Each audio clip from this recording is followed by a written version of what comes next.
മുൻ American president Jimmy quarter ലോകത്തോട് വിട പറഞ്ഞത് ഇക്കഴിഞ്ഞ ഡിസംബർ 29-നാണ്. ഡോക്ടർ കെ ബി പിള്ള അദ്ദേഹത്തെക്കുറിച്ചുള്ള ഓർമ്മകൾ ഇന്ന് DNA ന്യൂസിൻ്റെ പ്രേക്ഷകർക്ക് മുന്നിൽ പങ്കുവയ്ക്കുന്നു. നമസ്കാരം. നമസ്കാരം. നിരവധി ലോകരാഷ്ട്ര തലവന്മാരെയും മറ്റും ചികിത്സിച്ച അവരുമായിട്ടൊക്കെ വളരെയധികം വ്യക്തിബന്ധം പുലർത്തിയിരുന്ന ഒരാളാണ് താങ്കൾ. അതെ. ജിമ്മി കാർട്ടർ ലോകത്തോട് വിട പറഞ്ഞിട്ട് ഈ കഴിഞ്ഞ ഡിസംബർ 29-നാണ്. അതെ. എങ്ങനെ അദ്ദേഹത്തെക്കുറിച്ചുള്ള ഓർമ്മകൾ അങ്ങ് ഓർത്തെടുക്കുന്നു? ഇൻട്രസ്റ്റിംഗ് ആയിട്ടുള്ളതാണ്. കാരണം അദ്ദേഹത്തെ എനിക്ക് പരിചയപ്പെടാൻ കാരണമായത് തന്നെ ജർമ്മൻ പ്രസിഡൻറ്റ് മിസ്റ്റർ ഹെൽമോണ്ട് സ്മിത്ത് 1979 അവസാനം 80 ജിമ്മി കാർട്ടർ ജർമ്മനി വിസിറ്റ് ചെയ്തു. അദ്ദേഹം അവരുടെ മെഡിക്കൽ പാനലിൽ ഉൾപ്പെടുത്തി. ഈ ലോകരാഷ്ട്ര തലവന്മാർ വരുമ്പോഴത്തേക്ക് ഒരു മെഡിക്കൽ പാനലുണ്ടാവും, എക്സ്പെർട്ട് ആളുകളെ. അപ്പോൾ എന്നെ പ്രധാനമായിട്ട് എക്സ്പെർട്ടായിട്ട് കാണിക്കാൻ കാര്യം എന്ന് പറഞ്ഞു കഴിഞ്ഞാൽ പല വൈദ്യശാസ്ത്രത്തിലും ഡോക്ടറേറ്റ് ഉള്ള ഒരു ഡോക്ടർ എന്നുള്ള നിലയിലാണ് ജിമ്മി കാർട്ടറിൻ്റെ ഗ്രൂപ്പിലേക്ക് ഈ ജർമ്മൻ പ്രസിഡൻറ്റ് ഹെൽമോണ്ട് സ്മിത്ത് നോമിനേറ്റ് ചെയ്തിട്ടുണ്ട്. അതിൻ്റെ കാരണം എന്ന് പറഞ്ഞു കഴിഞ്ഞാൽ ജർമ്മൻ സ്മിത്ത് ചാൻസലർ എന്നാണ് പറയുന്നത് പ്രസിഡൻറ്റ് എൻ്റെ പേഷ്യൻറ്റും ഞങ്ങൾ അടുത്ത സുഹൃത്തുക്കളുമായിരുന്നു.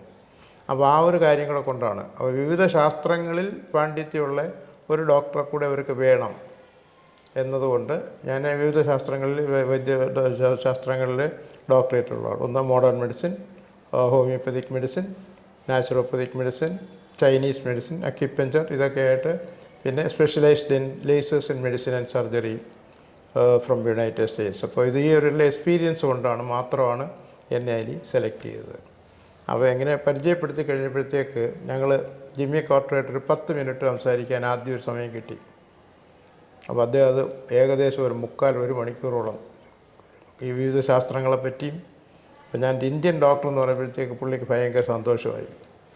അതിൻ്റെ കാരണം എന്ന് പറഞ്ഞു കഴിഞ്ഞാൽ പുള്ളി പറയുക heart and soul is in India, ഇന്ത്യക്കാരെ എനിക്കൊരിക്കലും മറക്കാനൊക്കത്തില്ല. അപ്പോൾ ഞാൻ ചോദിച്ചു അതെന്താണ് സാർ കാര്യം? അത് എൻ്റെ അമ്മ സോഷ്യൽ പ്രവർത്തകയായിരുന്നു, അവർ ബേസിക്കലി നേഴ്സായിരുന്നു. അപ്പോൾ ബോംബെയിലെ ഒരു ഹോസ്പിറ്റലിൽ അവർ വർക്ക് ചെയ്തപ്പോഴത്തേക്ക് ഞാനും അവിടെ പോയി പഠിച്ചിട്ടുണ്ട്. അപ്പോൾ ഇന്ത്യൻ സംസ്കാരത്തെ പറ്റിയും എല്ലാം എനിക്കറിയാം.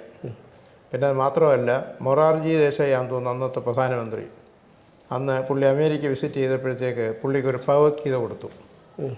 ഈ ഭഗവത്ഗീത കൊണ്ട് എപ്പോഴും പുള്ളി അവിടെ വെച്ചിട്ടുണ്ടെന്ന് എൻ്റെ അടുത്ത് പറഞ്ഞു. എൻ്റെ അടുത്ത് അത് മാത്രമല്ല, എൻ്റെ അടുത്ത് ഞാൻ പഠിച്ചതും പ്രാക്ടീസ് ചെയ്തതും അമേരിക്കയിലും കൂടെയാണ്. അപ്പോൾ പഠിച്ചതെല്ലാം അമേരിക്കൻ യൂണിവേഴ്സിറ്റിയിലാണ്. 77 ഞാൻ അവിടെ നിന്ന് ഗ്രാജുവേറ്റ് ചെയ്തത് മെഡിസിനിൽ M D in modern medicine with specialisation lasers in medicine and surgery. അപ്പോൾ ആ ഒരു എക്സ്പീരിയൻസ് കൂടെ കൊണ്ട് എൻ്റെ അടുത്ത് ഡോക്ടർ തീർച്ചയായിട്ടും വരണം, വരുന്നത് മാത്രമല്ല അവിടെ വന്നിട്ട് വൈറ്റ് ഹൗസിൽ താമസിച്ച് എനിക്ക് ട്രീറ്റ്മെൻറ്റും തരണം. ഞാൻ പറഞ്ഞു ഓഫ് കോഴ്സ്. അപ്പോൾ അന്നത്തെ ഒരു പുള്ളിക്ക് ഒരു വലിയ ക്രൈസിസ് ഉണ്ടായിരുന്നു. കാരണം ഈ 200ഓളം യാത്രക്കാരെ, അതായത് വിമാനയാത്രക്കാരെ ഇവരെ ഈ ഇറാഞ്ചി കൊണ്ടുവച്ചിരിക്കുകയായിരുന്നു. പല പൊളിറ്റിക്കലായിട്ട് പല കാരണങ്ങളുമുണ്ട്. അത് പുള്ളി ഒരു മാനസിക സംഘർഷത്തിൽ കൂടെ ആയിരുന്നു. അത് പിന്നെ ഇസ്രയേലും കൂടെ ഇടപെട്ടിട്ട് അത് മോചിപ്പിച്ചു. അത് മറ്റൊരു കാര്യം. അതൊരു വലിയൊരു അന്നത്തെ ആളുകൾക്കെല്ലാം അത് ഓർമ്മ വരും. അന്ന് ടൈംസ് മാഗസീൻ, അതുപോലെ ഇൻ്റർനാഷണൽ ഹെറാൾഡ് ട്രിബ്യൂൺ, ഇതെല്ലാം വലിയ അക്ഷരത്തിൽ എഴുതിയിട്ടുള്ളതാണ്. അവരുടെ അമേരിക്ക എങ്ങനെ ആദ്യം ഇവരുടെ അടുത്ത് സൗഹൃദ സമ്പദമൊക്കെ സംഭാഷണം നടത്തിയിട്ട് യാതൊരു പ്രയോജനവും ഉണ്ടായില്ല. പിന്നെ അവസാനം അറ്റാക്ക് ചെയ്തിട്ടാണ് ഇവർ ബന്ദികളെ മോചിപ്പിക്കുന്നത്. അപ്പോൾ അത്രയ്ക്ക് അവരുടെ ടെക്നോളജിയും ബുദ്ധിയും ഉണ്ടായിരുന്നു എന്നുള്ളതാണ്. എന്നിട്ട് അദ്ദേഹം കമ്പയർ ചെയ്തെന്ന് പറഞ്ഞാൽ റേയുടെ സഹായം കൂടെ ഞാൻ ആഗ്രഹിച്ചിരുന്നു, പക്ഷേ അതിൻ്റെ ആവശ്യം വന്നില്ല. അപ്പോൾ മൊസാദ്, അതായത് ഇസ്രയേലിൻ്റെ പറഞ്ഞ് അതിൻ്റെ ആവശ്യമില്ല, ഞങ്ങളിത് മാനേജ് ചെയ്ത് തരാം. അപ്പോൾ അമേരിക്കൻ്റെ രഹസ്യാന്വേഷണവും ഇവരെല്ലാം കൂടെ കൂട്ടിയത്. അപ്പോൾ അത്രയ്ക്കൊരു വലിയ ക്രൈസിസ് ആയിരുന്നു. അപ്പോൾ അങ്ങനെ അദ്ദേഹം വൈറ്റ് ഹൗസിൽ വിളിച്ച് അദ്ദേഹത്തിന് പല പ്രോബ്ലംസും ഉണ്ടായിരുന്നു. അദ്ദേഹത്തിൻ്റെ അതായത് നമ്മളൊരു ഇൻ്റർനാഷണൽ കേസ് വരുമ്പോഴത്തേക്ക് അവരുടെ രോഗകാര്യങ്ങൾ പറയാൻ പാടില്ല. എന്നാൽ നേരെ തിരിച്ചാണ്.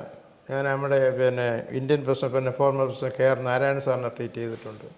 അപ്പോൾ അദ്ദേഹം ഡോക്ടറെ എന്തെല്ലാം ഒരു സന്ദർഭം കിട്ടുന്ന സാർ, ഡോക്ടർ മെഡിക്കൽ കോൺഫറൻസ് അതിനൊക്കെ പോകുന്നതല്ലേ, എൻ്റെ കാര്യങ്ങൾ ഡീറ്റെയിലായിട്ട് പറയണം. പക്ഷേ അമേരിക്ക എൻ്റെ ഡിഫറൻ്റ് ആണ്. പക്ഷേ അവരുടെ രീതികളാണ്. അപ്പോൾ തന്നെ അവിടുത്തെ പ്രോട്ടോകോൾ ട്രീറ്റ്മെന്റിനെ കുറിച്ചുള്ള വിവരങ്ങളൊന്നും ഒന്നും പറയാൻ പാടില്ല. കാരണം എന്ന് പറയുമ്പോൾ നമ്മളെ തന്നെ അവർ ഇതൊക്കെ ആണെങ്കിൽ തന്നെ ഞാനിപ്പം ഫോമർ പ്രസിഡന്റ് ജിമ്മി കാർട്ടറുടെ സുഹൃത്തുക്കളാണെങ്കിലും അവിടെ ചെന്ന് കഴിഞ്ഞാൽ പ്രോട്ടോകോൾ അനുസരിച്ചിട്ട് എൻ്റെ ബ്ലഡ് ചെക്ക് ചെയ്യണം, യൂറിൻ ടെസ്റ്റ് ചെയ്യുക, എല്ലാം നോക്കിക്കഴിഞ്ഞിട്ട് ബാക്ക് ഹിസ്റ്ററി ഇതെല്ലാം നോക്കും അവർ. നോക്കിയിട്ട് മാത്രമേ നമുക്ക് വൈറ്റ് ഹൗസിലേക്ക് പ്രവേശനം തരുള്ളൂ. കാരണം വൈറ്റ് ഹൗസിൽ താമസിപ്പിക്കാനുള്ള ആളുകൾ അപ്പോൾ അത്രയും സെക്യൂരിറ്റിയാണ്. വൈറ്റ് ഹൗസിൽ താമസിച്ചിട്ടുണ്ടോ? ഞാൻ വൈറ്റ് ഹൗസിൽ താമസിച്ചിട്ടാണ് അദ്ദേഹത്തിന് ട്രീറ്റ്മെൻറ്റ് കൊടുത്തിട്ടുള്ളത്. അതെന്ന് പറഞ്ഞാൽ വലിയ റെയറാണ്. എൻ്റെ അടുത്ത് ഡോക്ടറെ ഉള്ളപ്പോൾ ഇന്ത്യൻ ഡോക്ടറായിട്ട് എനിക്ക് ഓർമ്മ ചെയ്ത് ഡോക്ടറെ ഇപ്പോൾ ഇവിടെ താമസിച്ച് ട്രീറ്റ്മെൻറ്റ് തന്നിട്ടുണ്ട്. അല്ല, ലോകരാഷ്ട്ര നേതാക്കൾ തന്നെ അമേരിക്ക സന്ദർശിക്കുമ്പോൾ അവർക്ക് ഹോട്ടലിലൊക്കെ അല്ലേ താമസിപ്പിക്കാറ്? അല്ല, ഇതിപ്പോൾ ഡോക്ടർ അദ്ദേഹത്തിൻ്റെ പേഴ്സണൽ ആയതുകൊണ്ട് അപ്പോൾ വൈറ്റ് ഹൗസിൽ തന്നെ എല്ലാം ഉണ്ട്. നമ്മൾ വിചാരിക്കുന്നത് പോലെ അല്ല വൈറ്റ് ഹൗസിലെ സംവിധാനം. അപ്പോൾ അവർക്ക് പ്രസിഡന്റ് എന്തെല്ലാം ആവശ്യമുണ്ട് അതെല്ലാം അവരവിടെ ചെയ്യും. പക്ഷേ ഇതിനെല്ലാം പ്രോട്ടോക്കോളുണ്ട്. പ്രോട്ടോക്കോൾ അനുസരിച്ച് വരുമ്പോൾ എല്ലാം സ്ട്രിക്റ്റ് ആയിരിക്കും അതിന്. പിന്നെ അതിൽ ആ സുഹൃത്ത് ബന്ധത്തിനൊക്കെ രണ്ടാമതേ ഉള്ളൂ പ്രാധാന്യം. അപ്പോൾ പ്രോട്ടോക്കോൾ അനുസരിച്ചിട്ട് എല്ലാം ചെയ്ത് കഴിഞ്ഞാൽ പിന്നെ കുഴപ്പമൊന്നുമില്ല. പിന്നെ നമുക്ക് ഇൻസ്ട്രക്ഷൻസ് തരും. നമ്മളവിടെ താമസിക്കുമ്പോഴത്തേക്ക് നിങ്ങൾ നിങ്ങൾ കോൺടാക്ട് ചെയ്യേണ്ട ആളുകളുടെ എല്ലാം നേരത്തെ നമ്മൾ ഇതെല്ലാം കൊടുത്ത് അതിനൊന്നും ബുദ്ധിമുട്ടില്ല. അപ്പോൾ നമ്മുടെ കോൺടാക്ട് വഴിക്ക് അവർക്ക് അറിയണം. പിന്നെ നമ്മുടെ നേച്ചർ എന്താണെന്നറിയണം. നമ്മുടെ DNA ടെസ്റ്റ് വരെ അവർ എഴുതും. നമ്മൾ പറയാം എന്തെങ്കിലും കള്ളത്തരം അത് പറഞ്ഞിട്ടുണ്ടോ ഇല്ലയോ എന്നുള്ളത്. ഇപ്പം കുറച്ചൊക്കെ ഒരു റിലാക്സേഷൻ വന്നിട്ടുണ്ട്. എന്നാലും ഇപ്പം ഇനിയിപ്പോൾ ട്രംപ് വരാൻ പോകുന്നുണ്ട്. ട്രംപ് ഇതിന് സ്ട്രിക്റ്റ് ആക്കും. കാരണം ട്രംപിന് 4 വർഷവും പിന്നെ ശത്രുക്കളെ ഉള്ളു. കാരണം അപ്പോൾ നമ്മൾ ജിമ്മി കാർട്ടറിലേക്ക് വന്നാൽ അദ്ദേഹവുമായിട്ട് പിന്നീട് സൗഹൃദത്തിലായതിനു ശേഷം മറക്കാനാവാത്ത ഒരുപാട് കാര്യങ്ങളുണ്ട്. അപ്പോൾ ഇദ്ദേഹം ഫോർമർ പ്രസിഡന്റ് അല്ലാതായി തീർന്നപ്പോഴത്തേക്ക് ഇദ്ദേഹത്തിന് ചെറിയൊരു ബിസിനസ്സുണ്ട്. എന്താണ്? കപ്പലണ്ടി കച്ചവടം. കപ്പലണ്ടി കച്ചവടം ജിമ്മി കാർട്ടറിൻ്റെ ബിസിനസ് എന്ന് പറഞ്ഞാൽ കപ്പലണ്ടി കച്ചവടം. പിന്നെ സെക്കൻഡ് അദ്ദേഹത്തിന് എന്ന് പറഞ്ഞു കഴിഞ്ഞാൽ ഈ ഹോംലെസ്, അതായത് അമേരിക്കയിൽ നമ്മുടെ ഇന്ത്യക്കായും അമേരിക്കയിലാണ് ഹോംലെസ് ആയിട്ടുള്ളത്. അപ്പോൾ അവർക്ക് വീടില്ലാത്തവർക്ക് വീട് വെച്ച് കൊടുക്കുക. ഇപ്പോൾ നിങ്ങൾ വിചാരിക്കും ഇത്രയും രാജ്യമായിട്ടുള്ള അമേരിക്കയെ സ്വന്തമായിട്ട് ഹോമില്ലാത്ത ആളുകളുണ്ടോയെന്ന്. അവിടെ അമേരിക്കയിൽ കൂടുതൽ സ്വന്തമായിട്ട് ഹോമില്ലാത്ത ആളുകളാണ്. അപ്പോൾ ജിമ്മി കാർട്ടറിൻ്റെ അമ്മയുടെ കാര്യം ഞാൻ പറഞ്ഞു. അവർ സോഷ്യൽ പ്രവർത്തകയായിരുന്നു. അതേപോലെ ഒരു മറക്കാൻ പറ്റാത്ത ഒരു പേഴ്സണാലിറ്റിയാണ് ജിമ്മി കാർട്ടർ. ഭയങ്കര സോഷ്യലിസം. ഇപ്പോൾ കപ്പലണ്ടി കച്ചവടത്തിലേക്ക് തിരിച്ചു വരാം. കപ്പലണ്ടി കച്ചവടം എന്ന് പറഞ്ഞു കഴിഞ്ഞാൽ നമ്മുടെ കപ്പലണ്ടി കച്ചവടം എന്നല്ല ബിസിനസ്, അത് പീനട്ട് ബിസിനസ്. നമ്മുടെ മലയാളത്തിൽ പറയുമ്പോൾ അത് കപ്പലണ്ടി കച്ചവടം. അപ്പോൾ ജിമ്മി കാർട്ടറിൻ്റെ ജോലി എന്തായിരുന്നു? ഈ രാഷ്ട്രീയത്തിൽ വരുന്നതിന് മുമ്പ് പുള്ളി യഥാർത്ഥ ഒരു സയൻറ്റിസ്റ്റാണ്, ബേസിക്കലി സയൻറ്റിസ്റ്റ്. പിന്നെ അത് കഴിഞ്ഞിട്ടാണ് പുള്ളി പഠിച്ചതൊക്കെ സയൻസാണ്, സയൻറ്റിഫിക് ആയിട്ടുള്ളതാണ്. നാസയിൽ വേണമെങ്കിലും പുള്ളിക്കൊന്നും ജോലി ചെയ്യാൻ പോകാതെ പുള്ളി നേരെ സോഷ്യൽ വർക്കുമായിട്ട് രാഷ്ട്രീയത്തിലിറങ്ങി. അപ്പോൾ അത് ഡെമോക്രാറ്റിൻ്റെ ലീഡർഷിപ്പാണ്. അപ്പോൾ ഇദ്ദേഹത്തിന് ഇതിനെല്ലാം ബന്ധിച്ച് കഴിഞ്ഞാൽ അദ്ദേഹത്തിൻ്റെ പേഴ്സണാലിറ്റി അനുസരിച്ച് യുനാനിമസ് ആയിട്ട് തിരഞ്ഞെടുക്കും. അത്രയ്ക്ക് സിമ്പിൾ ലൈഫാണ്. അപ്പോൾ നമുക്ക് കപ്പലണ്ടി കച്ചവടത്തേക്ക് നേരെ പോകാൻ ഇനി. അപ്പോൾ ഡോക്ടർ ഞാൻ പ്രസിഡന്റ് ആണെങ്കിൽ തന്നെ എൻ്റെ ബിസിനസ് ഇതാണ്, പീനട്ട് ബിസിനസ്സാണ് അദ്ദേഹം പറഞ്ഞു. അപ്പോൾ അതുകൊണ്ട് ഡോക്ടർ ഇനി എൻ്റെ ബിസിനസ് പ്രസിഡന്റ് കഴിഞ്ഞതിന് ശേഷം ഡോക്ടർ ഞാൻ താമസിക്കുന്നിടത്ത് വരണം. അപ്പോൾ ഈ കപ്പലണ്ടി കച്ചവടം എന്ന് പറഞ്ഞാൽ നിസ്സാരമോ? ലക്ഷക്കണക്കിന് ഏക്കറാണ് കപ്പലണ്ടി കൃഷി ചെയ്യുന്നത്. ഏകദേശം ഒരു 100 പേർ ഹെലികോപ്റ്റേഴ്സ് ഉണ്ട് അദ്ദേഹത്തിന് സ്വന്തം. വിത്ത് വിതയ്ക്കാൻ അദ്ദേഹത്തിന് എയറോപ്ലെയിൻ വേറെയുണ്ട്, അദ്ദേഹത്തിന് യാത്ര ചെയ്യാൻ വേറെയുണ്ട്. ഈ വിത്ത് വിതയ്ക്കാൻ അവരുടെ കാർഷിക ആവശ്യങ്ങൾക്കായിട്ടുള്ളത് അതിനോട് ചേർന്ന് വലിയൊരു ഫാക്ടറി ഉണ്ട്. അപ്പം അത് ലോകത്തിൽ തന്നെ പീനട്ടിൻ്റെ ഏതെല്ലാം പ്രോഡക്റ്റ് ഉണ്ട്. പീനട്ട് നമ്മൾ കപ്പലണ്ടി മിഠായി ഉണ്ട്, പീനട്ട് മസാല, പീനട്ട് എല്ലാം ഉണ്ട്. പീനട്ടിൻ്റെ ഓയിലുണ്ട്, പിന്നെ പീനട്ടിൻ്റെ ബട്ടറുണ്ട്. ഇതെല്ലാം ലോകം മുഴുവൻ നല്ല ഹൈ ക്വാളിറ്റി. പുള്ളി പറയുന്നത് എല്ലാം ഓർഗാനിക്കാണ്. പ്രോഡക്റ്റിൻ്റെ പേര് ഓർമ്മയുണ്ടോ? പ്രോഡക്റ്റിന് ഓർമ്മയില്ല. ഒരുപാട് വർഷങ്ങളായല്ലേ. ഇപ്പോഴും പ്രോഡക്റ്റ് കാണും എന്ന് വിശ്വസിച്ചു. കാരണം പുള്ളി അത് നിർത്തത്തുമില്ലെന്ന് പറഞ്ഞു. അപ്പോൾ ഞാനൊരു ദിവസം എന്നെ വിളിച്ചിട്ട് ഡോക്ടർ ഒരു പഠനം ഞാനവിടെ അദ്ദേഹം ജോർജിയ എന്ന് പറഞ്ഞൊരു സ്റ്റേറ്റാണ്. അപ്പോൾ അമേരിക്കയിൽ 50 സ്റ്റേറ്റുണ്ട്. ഓരോ സ്റ്റേറ്റും ഏകദേശം നമ്മുടെ ഒരു ഇന്ത്യയുടെ പകുതി വീതം വരും. അപ്പം ജോർജിയ എന്ന് പറയുന്ന വലിയൊരു സ്റ്റേറ്റാണ്. അവിടെ ഈ പ്ലെയിൻസ് എന്ന് പറഞ്ഞൊരു ചെറിയ ഗ്രാമമാണ്. ആ ഗ്രാമം മുഴുവൻ അദ്ദേഹത്തിൻ്റെയാണ്. അത് ശരി. അപ്പോൾ അതിനകത്ത് ഇല്ലാത്ത കാര്യങ്ങളൊന്നുമില്ല. പുള്ളിയുടേതായിട്ടുള്ള ഒരു പിന്നെ പള്ളി തന്നെ അവിടെയുണ്ട്. പിന്നെ പുള്ളിയുടെ പിന്നെ പള്ളിയോട് ചേർന്നിട്ട് തന്നെ പുള്ളിക്ക് വലിയൊരു പിന്നെ മ്യൂസിയം എന്ന് പറഞ്ഞാൽ നിസ്സാര കാര്യം, ലോകത്തെ റെയർ സാധനങ്ങളെല്ലാം അദ്ദേഹം അവിടെ ശേഖരിച്ചിട്ടുണ്ട്. പിന്നെ അതുപോലെ ഏറ്റവും നമുക്ക് അട്രാക്റ്റ് ചെയ്യുന്ന റെയർ ബുക്സുകളാണ്. അപ്പോൾ ഞാനൊരു ചെന്നപ്പോഴത്തേക്ക് പറഞ്ഞു ശരി, അവിടെ പിന്നെ പ്രോട്ടോക്കോൾ ഉണ്ടെങ്കിൽ തന്നെ അത് ഫോർമർ പ്രസിഡൻ്റ് ആകുമ്പോഴത്തേക്ക് വലിയ പ്രോട്ടോക്കോൾ ഇല്ല. പറഞ്ഞ ലെറ്റിംഗ് കം ഡോക്ടർ എല്ലാം അകത്തിയെല്ലാം. ഞാൻ ചെന്നപ്പോഴത്തേക്ക് പേഴ്സണൽ അപ്രോച്ച് ആയതുകൊണ്ട് വിസിറ്റേഴ്സ് റൂമിൽ ഇരിക്കാൻ പറഞ്ഞില്ല. ഞാൻ ഇന്ന സ്ഥലത്ത് നിൽക്കുകയാണ്, വരട്ടെ എന്ന് പറഞ്ഞു. അപ്പോൾ അവർ ചോദിച്ച് സാർ ഇപ്പോൾ ഇവിടെ അല്ലേ നിൽക്കുന്നത്, ഡോക്ടർ അവിടെ അല്ലേ ഇരുത്തേണ്ടത്? ഇല്ല, ഞങ്ങൾ ആത്മസുഹൃത്തുക്കളാണ്. ഞാൻ ചെല്ലുമ്പോൾ കാണാം അദ്ദേഹം പള്ളിയിൽ ഒരു ടോയ്ലറ്റ് എഴുതുന്നു. ജിമ്മി കാർട്ടർ തോന്നിട്ട് അവർക്ക് അവിടെ പ്രശ്നമൊന്നുമില്ല, ടോയ്ലറ്റ് എഴുതുന്നു. അപ്പോൾ ഞാൻ ചോദിച്ചു may I help you sir? No because we can talk now with here. അത് പള്ളിയാണ്, പുള്ളി തന്നെയാണ് അവിടുത്തെ പൂജാരിയും കാര്യങ്ങളും എല്ലാം പുള്ളി തന്നെയാണ് ചെയ്തത്. എന്നിട്ട് പറഞ്ഞ് സി ബൈബിൾ വെച്ചിട്ടുണ്ട്, തൊട്ടടുത്ത് ഭഗവത്ഗീതയും വെച്ചിട്ടുണ്ട്. ശരി. എന്നിട്ട് പറയും ഇതെനിക്ക് മറ്റേ നിങ്ങളുടെ പ്രസിഡന്റ് പ്രധാനമന്ത്രി അന്ന് മൊറാർജി ചെയ്യാനും തോന്നുന്നു. പിന്നെ എക്സൈറ്റഡ് ഓർക്കുന്നില്ല ഭഗവത്ഗീത. എന്തുകൊണ്ട് ഞാനിതെല്ലാ ദിവസവും വായിക്കും. കാരണം എനിക്കങ്ങനെ ജാതിയും മതവും അങ്ങനെയൊന്നുമില്ല. ഞാനൊരു ക്രിസ്ത്യാനിയാണെങ്കിൽ തന്നെയും എല്ലാ മതങ്ങൾക്കും എനിക്കൊരുപോലെയാണ്. പ്രത്യേകിച്ച് എനിക്ക് ഇന്ത്യക്കാരോട് ഭയങ്കര ഇഷ്ടമാണ്. കാരണം ഇന്ത്യൻ കൾച്ചർ വളരെ ഇഷ്ടപ്പെട്ടിട്ടുണ്ട്. പിന്നെ ക്ഷേത്രത്തിൻ്റെ എല്ലാ കാര്യങ്ങളും അതെല്ലാം ഞാൻ പറഞ്ഞില്ല, വലിയൊരു മ്യൂസിയം തന്നെയാണ്. അതിൻ്റെ റെയർ ബുക്സുകളും ഇതുപോലുള്ള പിന്നെ കൾച്ചറലായിട്ട് എല്ലാ ബുക്സുകളും അദ്ദേഹം അവിടെ ശേഖരിച്ചിട്ടുണ്ട്. പിന്നെ അത് കഴിഞ്ഞിട്ട് ഒന്ന് ഞാൻ സിംപ്ലിസിറ്റി പറയാൻ വേണ്ടി പറഞ്ഞതാണ്. അദ്ദേഹത്തിൻ്റെ ആഹാരരീതി എനിക്കറിയാം, വളരെ സിമ്പിളാണ്. പിന്നെ വല്ലപ്പോഴും മാത്രമേ പുള്ളി നോൺ വെജ് കഴിക്കുകയുള്ളൂ. പ്യുവർലി വെജിറ്റേറിയൻ തന്നെ നമുക്ക് പറയാം. പിന്നെ പുള്ളിക്ക് ഏറ്റവും പ്രധാനം എന്ന് പറഞ്ഞാൽ ആളുകളുടെ ആരോഗ്യവും അതുപോലെ അവരുടെ സോഷ്യൽ വെൽഫെയർ.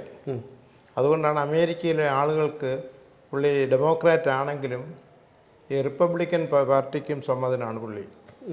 കാരണം ഈ പുള്ളി പിന്നെ ലോക സമാധാനത്തിനുള്ള പ്രൈസും അദ്ദേഹത്തിന് കിട്ടി, നോബൽ പ്രൈസ് കിട്ടിയിട്ടുണ്ട്. അപ്പോൾ അത്രയും മഹാനായിട്ടുള്ളൊരു വ്യക്തിയാണ്. അപ്പോൾ അദ്ദേഹത്തിന് എനിക്കൊരു ഒന്ന് മാത്രമല്ല, കാണാനും ട്രീറ്റ്മെൻറ്റ് ഇത്രയും അടുക്കാനുമുള്ള സന്ദർഭം കിട്ടിയതൊരു വലിയ ദൈവാനുഗ്രഹം തന്നെയാണ്.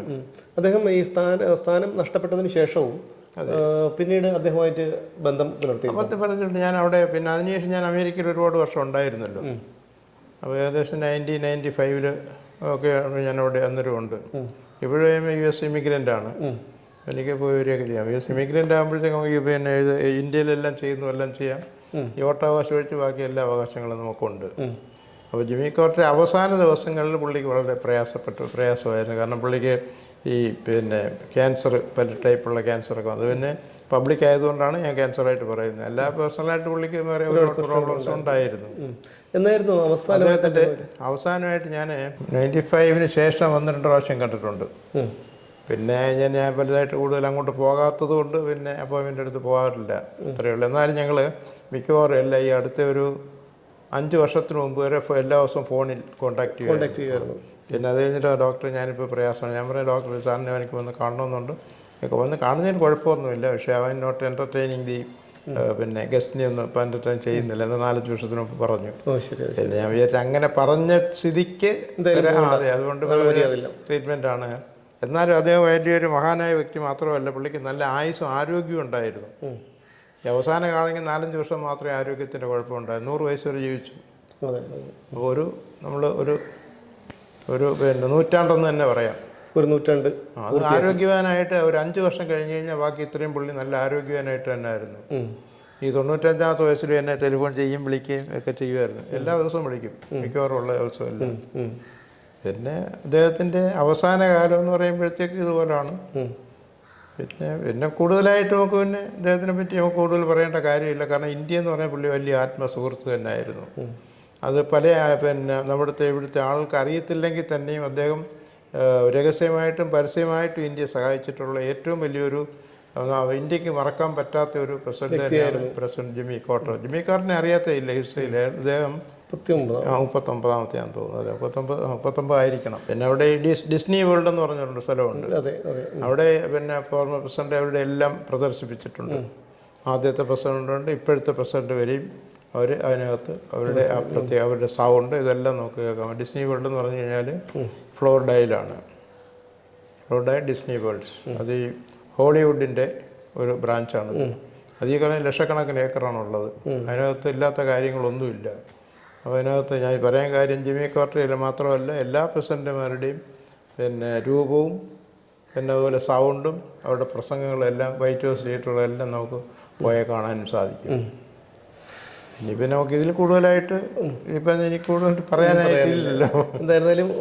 ഏതായാലും നമ്മുടെ ഇന്ത്യയെ സംബന്ധിച്ചുള്ള ഒരു വലിയ നഷ്ടമാണ് അത് മാത്രമല്ല ഈ ഹോംലെസ്സിന് ഇന്ത്യയിലുള്ള ആൾക്ക് ലക്ഷക്കണക്കിനാണ് സഹായിച്ചിട്ടുള്ളത്. പക്ഷേ നമ്മുടെ ആൾക്ക് അറിയില്ല. ഇതൊക്കെയാണെങ്കിലും ഞാൻ കൂടെ ഡൊണേഷൻ കൊടുക്കുമായിരുന്നു. അതെല്ലാം പുള്ളി അക്സെപ്റ്റ് ചെയ്യും. ഡോക്ടർ വലിയ സാമ്പത്തിക വലിയ മില്യണറൊന്നും അവിടുത്തെ ഭാഷയിൽ മില്യണറൊന്നും അല്ലല്ലോ. എന്നാലും ഡോക്ടർ പിന്നെ ഞാൻ വളരെ സമ്മതമായിട്ട് വളരെ സന്തോഷമായിട്ടാണ് അവർ ഓരോ ഡോളറും സ്വീകരിക്കുന്നത്.